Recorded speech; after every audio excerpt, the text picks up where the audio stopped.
오늘 여러분들과 함께 여러분들이 잘 아는 본문으로 하나님의 말씀을 나누고자 합니다. 나는 포도나무요 너희는 가지라 라는 제목으로 여러분과 함께 은혜를 나누고자 합니다. 여러분 뭐 다 아시다시피 제가 사과 농사를 짓고 있습니다. 네. 그 옛날에 가수원을 하면 상당히 부자였죠. 네, 가수원집 뭐 이렇게 하면 상당히 뭐 부자였습니다. 그죠? 근데 뭐 저는 아닙니다. 무슨 용기로 사과나무를 심었는지 모르겠지만 아주 쉽지 않은 일입니다. 보통 기술과 부지런함이 없으면 키울 수 없는 작물이 이 과수 작물이 아닌가 하는 생각을 해봅니다. 저는 좀 열리면 좀 따먹고 좀 팔고 뭐 이럴 생각으로 좀 쉽게 생각했는데 그렇지 않았습니다. 50일 넘게 비가 오고 태풍이 몰아치면서 많은 가수 농가들이 피해를 입었습니다.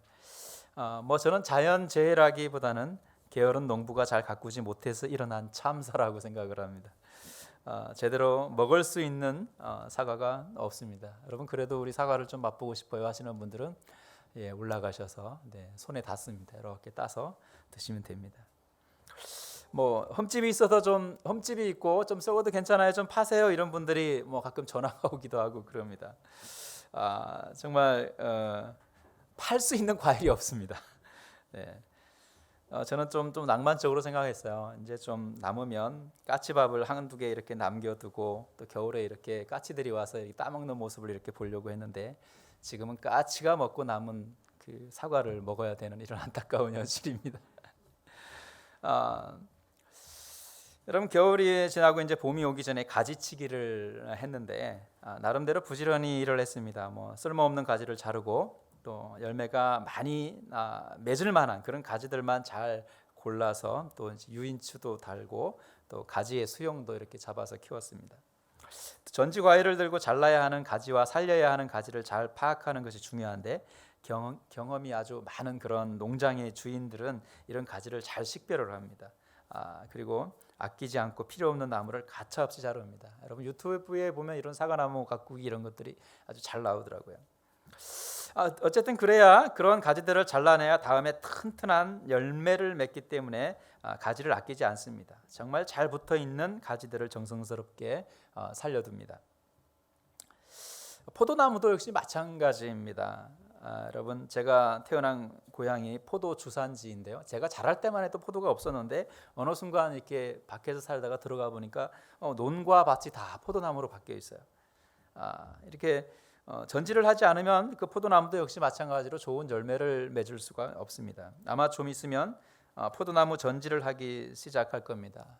여러분 그 포도나무 전지하기 전에 한번 사진을 한번 볼까요? 네, 여러분 보이시죠? 이렇게 그 하우스 반 하우스를 이렇게 세워놓고 그 밑에 보면 이제 가지가 양옆으로 이렇게 예쁘게 해놨어요. 근데 저 가지들을 다 쓸 수 있느냐? 그렇지 않습니다. 다 잘라냅니다. 이제 겨울 되면은 자르고 난 다음 사진이 어떤지 한번 볼까요? 저렇게 이제 가지를 잘라 넣죠. 잘라서 이제 저기에서 나오는 또 새로운 좋은 가지들만 이제 이렇게 조금 남겨놨잖아요. 그곳에서 가지가 나와서 이제 좋은 열매를 맺습니다. 그러면 잘린 가지는 어떻게 뒀는지 한번 보겠습니다. 네, 저렇게 그 전지를 하고 남은 가지를 이렇게 다 밑에다 모아놔요. 모아놔서 이렇게 또 묶습니다. 묶어서 그걸 다 한 곳에 모아서 이게 태워버립니다. 아무짝에도 쓸모가 없고 오히려 병충해의 피해가 있기 때문에 빨리 없애는 것이 가장 좋습니다. 오늘 본문에 나오는 포도나무의 비유를 통해서 예수님은 우리에게 중요한 교훈을 말씀합니다. 가지가 잘 붙어 있어야 좋은 열매를 맺을 수 있다는 단순한 사실인데 이 단순한 사실이 우리의 신앙에는 참으로 어려운 문제처럼 느껴질 때가 많습니다. 나뭇가지가 나무에 잘 달려 있어야 당연히 좋은 포도 열매를 맺을 수 있습니다. 잘려 나가야 하는 나뭇가지는 쓸모가 없습니다. 우리도 마찬가지입니다. 우리의 신앙이 주님 안에서 이루어져야 하는데 곁눈질하다가 가차없이 세상 속으로 빨려 들어가는 모습들을 간혹 발견합니다. 우리 주변에 우리 교회 안에서도 역시 마찬가지입니다. 열심히 하다가 그 삶의 모습에서 약간 곁눈질하고 좀 게으름을 피우다가 이웃 교회하고 멀어지는 그런 삶의 모습들을 쫓아가는 사람들을 우리 바로 옆에 있는 친구들도 볼 수가 있습니다. 가지가 나무에 잘 붙어 있으려면 나무가 공급하는 영양분을 잘 흡수해야 합니다. 신앙도 마찬가지입니다. 주님이 주님의 말씀이 우리 가슴에 잘 흡수되어야 하는데, 우리가 주님 앞에 믿음으로 바로 설 수 있는 이유가 바로 이 주님께서 주시는 말씀과 은혜와 사랑과 이런 모습들이 우리 속에 녹아져야 우리의 신앙을 잘 견딜 수 있는데, 그렇지 못한 경우들이 많습니다. 우리는 건강한 신앙으로 성장하기를 다 원합니다. 그러면 어떻습니까? 우리가 나무에 붙어있는 가지처럼 예수님께 잘 붙어있는 신앙의 삶의 모습으로 살면 됩니다. 우리의 신앙은 우리가 기본적으로 할 수 있는 모든 신앙적 행위에 충실해야 합니다. 얼마 전 여러분 그 다드림 마을 학교에서 이제 딸기 나무를 키우는 수업이 하루 있습니다. 그래서 지난주에는 이제 먹는 영양분에 대해서 이제 우리가 좀 배웠는데, 저도 새로운 사실들을 많이 배웠어요. 여러 영양소가 있는데 뭐 그중에 칼슘, 마그네슘, 인산 이런 그 재료들을 액화시키더라고요. 이렇게 액체로 만들어서 그것을 물과 100대 1로 희석을 해서 이렇게 관수를 이렇게 합니다. 이 배합들 중 어떤 성분만 빠져도 좋은 열매를 맺지 못한다고 합니다. 그래서 농도까지 아주 자동으로 맞추는 시스템을 이 배더 시설이 잘 되어 있는 하우스에는 되어 있어요. 그리고 농도의 점도가 어느 정도 딱 되면 이게 탁 차단이 되는 거예요. 그래서 그것을 가지고 이렇게 물을 그 관수로의 그 영양분을 공급해서 정확하게 분사할 수 있게끔 이런 시스템을 가지고 있습니다. 아주 과학적으로 딸기가 재배되고 있는 모습을 볼 수가 있습니다. 이 작은 식물의 열매를 먹기 위해서 영양소의 모든 부분을 철저하게 관리합니다. 우리의 믿음이 인생의 가장 중요한 덕목으로 생각한다면 우리의 신앙에도 철저한 관리가 필요하다고 생각합니다. 먼저 예수님과 친해야 합니다. 예수님은 말씀하시기를 4절에 내 안에 거하라 나도 너희 안에 거하리라. 가지가 포도나무에 붙어 있지 않으면 스스로 열매를 맺을 수 없음 같이 너희도 내 안에 있지 아니하면 그러하리라. 이렇게 말합니다. 어떤 자격 조건을 가지고 내게로 오라고 말씀하시지 않습니다. 그냥 예수님 안에 있으면 예수님이 우리가 믿음으로 잘 성장할 수 있는 모든 요소들을 공급해 주시는 겁니다. 예수님은 우리와 친구처럼 아주 가깝고 또 엄밀하게 지내기를 원하고 계십니다. 우리는 그런 주님을 우리의 손으로 밀어낼 때가 많습니다. 게으름이 밀어내고, 불신앙이 밀어내고, 세상의 유혹이 밀어내고, 우리의 물질이 밀어내고, 제약의 요소들이 손짓할 때 더 심하게 주님을 밀어냅니다. 5절에 나는 포도나무요 너희는 가지라. 그가 내 안에 내가 그 안에 거하면 사람이 열매를 많이 맺나니 나를 떠나서는 너희가 아무것도 할 수 없음이라. 우리는 오히려 주님을 떠나면 많은 것을 할 수 있을 것 같은 착각에 빠집니다. 세상에서 어쩌면 많은 일을, 정말 더 많은 일을 할 수 있을 것 같은 그런 생각을 가지고 있습니다. 그러나 우리의 영적인 열매는 아무것도 맺지 못합니다. 마치 무성한 무화과 나무에 열매가 하나도 없는 것과 같은 그런 상황이 우리의 삶 속에 있을지 모릅니다. 화려한 삶이고 교회를 안 나가고 지금 이 순간 다른 곳에 있는 그들의 삶의 모습이 부럽고 그들의 생활이 정말로 기쁘고 즐겁고 그런 삶의 모습인 것 같지만, 그냥 겉보기에만 무성한 무화과 나무처럼 삶 속에서의 열매는 없고 나뭇잎만 무성한 그런 삶이 아닐까 하는 생각을 해봅니다. 예수님은 내 안에 거하지 않으면 가지처럼 밖에 버려져 마르나니 사람들이 그것을 모아다가 불에 던져 사른다고 오늘 본문 6절에 말씀하고 있습니다. 아까 우리가 처음에 보았던 나뭇가지들을 한 군데 모아놨잖아요. 그것들을 다 모아서 어떻게 합니까? 불로 태워버리는 거죠. 우리는 주님 품을 떠난 사람들도 마찬가지입니다. 마지막 날에 주님 앞에서 우리는 어떤 변명도 할 수 없습니다. 그럼 주님 앞에 우리가 다 갔어요. 그래서 이게 참 난감해요. 우리가 말씀대로 살지 못했는데. 그래서 여러분 돈이 많아서 변호사를 사서 예수님 앞에서 여러분 항변할 수 있는 게 아니지 않습니까?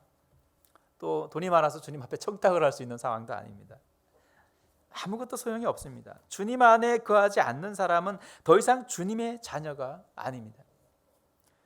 그러나 반대로 주님 안에 거하는 자는 7절에 이렇게 말합니다. 너희가 내 안에 거하고 내 말이 너희 안에 거하면 무엇이든지 원하는 대로 구하라. 그리하면 이루리라. 우리가 주님 안에 있다는 것은 모든 영양소를 공급받을 수 있다는 것입니다. 나무가 뿌리로부터 올릴 수 있는 모든 영양소를 가지도 함께 공급을 받고 또 열매를 맺게 하는 것입니다. 이것은 세상에 줄 수 없는 하나님의 공급입니다. 우리가 생각하는 현실과는 다른 하나님의 영적인 열매들이 주렁주렁 맺게 되는 것입니다. 이제 우리가 정신을 차릴 때가 되었습니다. 언제까지 코로나 뒤에 숨어 있을 수 없습니다. 어느 곳에서나 우리의 예배를 받으시지만 어느 곳에서나 우리는 예배의 자세가 되어 있지 않다는 것이 문제입니다. 많은 사람들은 코로나 때문이라고 얘기합니다. 그러나 그렇다면 코로나 때문에 그런 환경을 만들었기 때문에 그 자리에서 우리가 예배할 수 있는 토대를 만들어서 온라인 예배와 여러 가지 상황들을 만들어 주었으면 그 자리에서도 우리는 예배를 해야 되지 않겠습니까? 그러나 보이지 않기 때문에 예배의 자리를 떠나 다른 삶의 모습을 살고 있다는 것입니다. 사람을 피하고 숨는 것은 아무런 의미가 없습니다. 주님과 함께하는 아름다운 동행이 필요합니다. 이젠 코로나 뒤에 숨어서 주님을 떠날 궁리를 하지 말고 하나님 앞으로 나와서 주님과 아름다운 관계를 맺어가는 믿음의 사람이 되기를 소망합니다. 나무에 붙어있는 가지로 우리는 많은 열매를 맺어야 합니다. 이유는 우리가 열매가 하나님의 영광이 되기 때문입니다. 8절에 너희가 열매를 많이 맺으면 내 아버지께서 영광을 받을 것이요 너희가 내 제자가 되리라고 말씀하십니다. 늘 예수님을 사랑하고 또 언제나 주님만을 의지하고 다니는 사람들이 있습니다. 누가 보아도 저 사람은 예수를 믿는 것 같은 사람이 있습니다. 그래서 우리도 그런 사람이 있잖아요. 우리가 사람들을 만나보면 저 사람은 꼭 예수를 믿을 것 같아. 저 사람은 정말 아무 얘기하지 않았는데도 교회를 다닐 것 같고 그리스도의 향기가 나는 사람이야. 이런 사람들이 있습니다. 겉으로 나타나는 겉모습의 사람으로 판단하는 것이 아니라 믿음의 삶이 배어있는 사람에게 나타나는 열매는 다릅니다. 우리의 열매를 가장 잘 아시는 분이 하나님이시지만 우리와 함께 살아가는 우리의 이웃이 우리의 열매를 보고 하나님을 높이게 됩니다. 우리가 살고 있는 현재 자리에서 우리는 선한 영향력을 발휘하는 사람들이 되어야 합니다. 내 이웃집에, 내 마을에, 내 일터에서, 내 직장에서 그리스도의 향기가 나는 사람들은 일반 사람들도 그를 인정합니다. 나무에 붙어 있지 않고 자기 마음대로 고집하며 자신의 뜻대로 사는 사람은 하나님의 영광을 가리게 됩니다. 이 모습 또한 하나님도 아시지만 우리의 이웃도 안다는 것입니다. 예수를 믿는 사람이 믿지 않는 우리와 다를 것이 무엇인가? 우리는 착하게라도 사는데 저 사람은 거짓과 욕심과 자기 자랑으로 살아가는 사람이 아닌가? 일반 사람들로부터 우리 이런 질문들을 받는다면 참 우리는 난감한 사람이 아닐 수가 없습니다. 여러분, 교회 이야기가 인터넷에 올라올 때마다 보이는 댓글 중에 믿지 않는 사람들이 남기는 댓글인 것 같아요. 이런 댓글이 참 마음 아프게 했던 것들 중에 하나가 뭐냐면 예수님은 좋지만 예수를 믿는 사람들은 싫어라고 댓글이 참 마음 아프게 했습니다. 하나님의 영광을 100% 가리는 행위입니다. 그것은 목회자뿐만이 아니라 우리가 믿음의 사람으로 살아가는 모든 사람들에게 해당될 것입니다. 우리 안면에서 그들은 늘 웃습니다. 우리가 잘하든 못하든 면전에서 우리를 질책하지 않습니다. 그러나 우리가 보지 않는 곳에서 그들은 다른 생각을 합니다. 우리를 예수 그리스도와 연관지어서 우리를 평가하게 됩니다.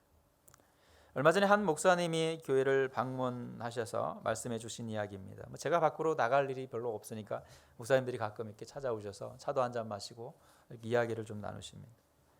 신앙생활을 정말 누가 보아도 잘 못하는 분이 그 교회에 있다고 합니다.